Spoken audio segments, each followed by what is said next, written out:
لقينا العربية كلها اعطال، اكتر من 5 اعطال على كنترول الموتور.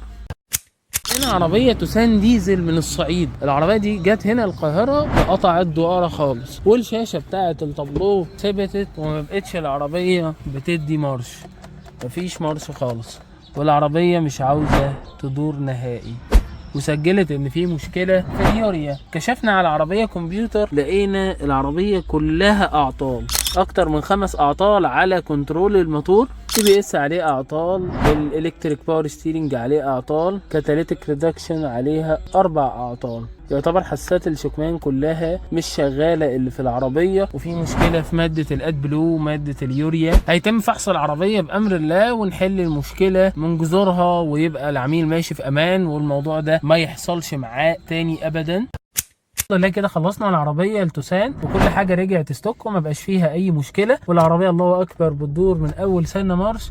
هو بيعمل تشيك سيستم، مفيش اي ايرور، مفيش اي مشكله من اي نوع. كمان الشاشه اشتغلت، كانت الشاشه واقفه الاول، مفيش اي لمبه تشيك منوره. تسارع العربيه الله اكبر، كل حاجه رجعت الله اكبر زي الفل، وغيرنا سخان البايظ وغيرنا حساس الشكمان، وهنعمل دي بي اف جنريت، والاد بلو رجع، كل حاجه ستوك بفضل الله.